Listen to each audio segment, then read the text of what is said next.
उत्तर प्रदेश के अनुदेशकों की समस्याएं जस की तस बनी हुई हैं। संगठन के पदाधिकारी लगातार प्रयास कर रहे हैं कि इनकी समस्याओं का हल हो जाए, लेकिन न जाने क्यों इनकी समस्याओं का हल नहीं हो रहा है। फिलहाल इस वक्त पे संगम में व्यस्तता है, इस वजह से भी बहुत सारे मंत्री संगम में व्यस्त हैं। लेकिन ऐसे में देखने को मिल रहा है कि संगठन के पदाधिकारी पूरी तरह से प्रयास कर रहे हैं कि इनकी समस्याओं का हल हो जाए, और इसलिए बार बार निदेशालय में बात कर रहे हैं। कभी किसी नेता से बात कर रहे हैं, तो कभी किसी अधिकारी से, तो कभी किसी मंत्री से बात कर रहे हैं। फिलहाल एक वक्त ऐसा आया जब ये लगा कि मानो अब अनुदेशकों की समस्याएं हल होने वाली हैं और कार्यवृत्ति जारी होने के बाद शासनादेश जारी हो जाएगा। लेकिन कार्यवृत्ति में कुछ सुधार करने थे, जिस वजह से दोबारा से इन सारी चीजों पे काम किया गया। और कुछ मांगे तो ऐसी हैं जिन पे पूरी तरह से सहमति बन चुकी है, बस शासनादेश जारी करना बाकी है। इस वजह से प्रदेश अध्यक्ष विक्रम सिंह जल्द ही राजधानी लखनऊ पहुंचेंगे, बातचीत करेंगे और जल्द से जल्द शासनादेश जारी करवाने का प्रयास कराएंगे। फिलहाल इन सारी चीजों पे अनुदेशक संघ के प्रदेश अध्यक्ष विक्रम सिंह का क्या कुछ कहना था, आप भी सुनिए। विक्रम जी, आपका हमारे चैनल अटल टीवी पे बहुत बहुत स्वागत है।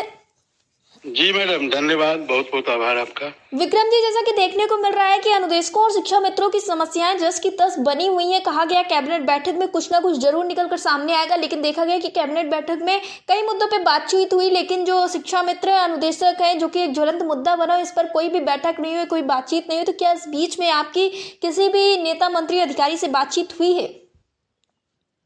जी, अभी तो किसी से इधर बात नहीं हो पाई है, क्योंकि महाकुंभ के नाते बहुत सारे अधिकारी और मंत्रीगण व्यस्त हैं जी। तो प्रयास तो इधर हम लोगों ने बहुत किया। जो हमारे श्री चंद्र शर्मा जी अभिभावक है, संरक्षक हैं जी, वो भी दिल्ली चुनाव में व्यस्त हैं। उनकी ड्यूटी लगा दी गई है एक विधानसभा में जी, तो इस नाते उनका भी बहुत समय नहीं मिल पा रहा है, लखनऊ वो आ भी नहीं पा रहे हैं जी, तो इसलिए काम कुछ रुका हुआ है। और नए जो अपर मुख्य सचिव दीपक कुमार सराय थे, उन्होंने कहा था 26 तारीख के बाद हम समय देंगे जी, तो कल हम लखनऊ बात करेंगे जी, और बात करके उनका समय मिल जाएगा। तो चूंकि कुछ चीजें थी एकदम बना हुआ था, उसको केवल शासनादेश जारी करने थे, जिसमें 14 सीएल थे, अनुदेशकों के ऑटो रिन्यूअल थे, स्वतः नवीनीकरण थे, महिलाओं के अंतर जनपदीय ट्रांसफर थे।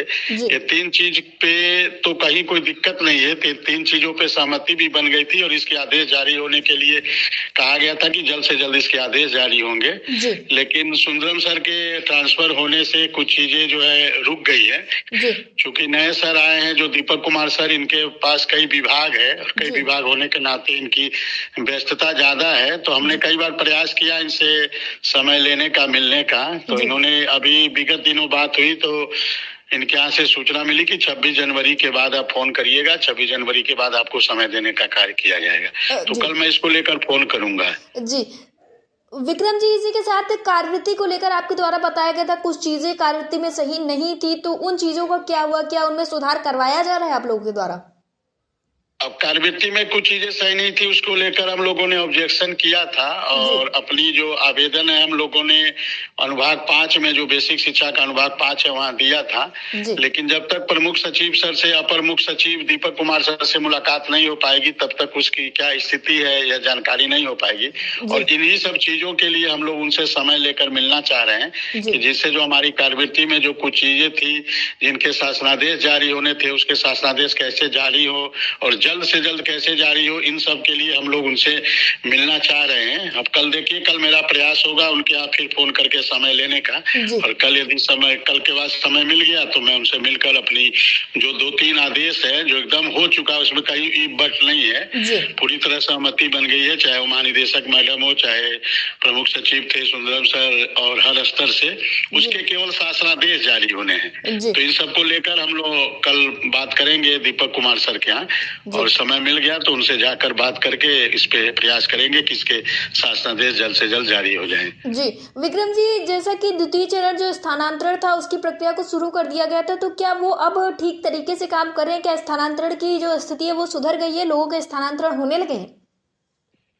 हाँ, लोग तो जा रहे हैं विद्यालय में अपने। कुछ लोग जो चूंकि ट्रांसफर में इतने समय लग गए थे, ये 30 जून 2023 को समाप्त होने थे और ये प्रक्रिया लगभग 1.5 साल बाद पूर्ण हो रही है, तो कुछ लोग जो फॉर्म भरा था ट्रांसफर का, लेकिन उन लोगों ने अब जाने में असमर्थता व्यक्त कर रहे हैं, क्योंकि उन लोगों ने अपनी व्यवस्था वहीं बना ली है जहां वो पहले थे जी। तो ऐसे लोग जाना नहीं चाह रहे हैं, लेकिन जिला बेसिक शिक्षा अधिकारी कार्यालय के द्वारा उन पे दबाव डाला जा रहा है।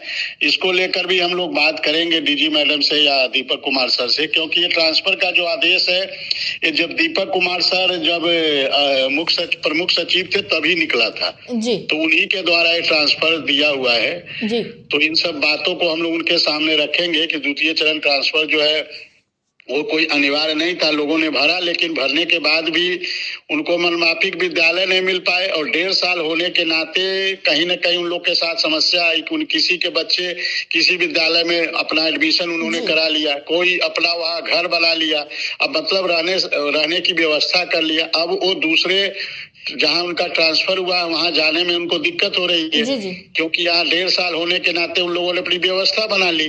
तो इन सब चीजों को लेकर कई जनपदों में दबाव बनाया जा रहा है जिला बेसिक शिक्षा अधिकारी का कार्यालय से कि आप लोग का यदि ट्रांसफर हुआ है तो आप लोग ट्रांसफर लीजिए, लेकिन लोगों के सामने समस्या है तो इसको लेकर भी हम लोग बात करेंगे। जी विक्रम जी, एयरटेल टीवी से जुड़ने के लिए धन्यवाद। जी मैडम, धन्यवाद।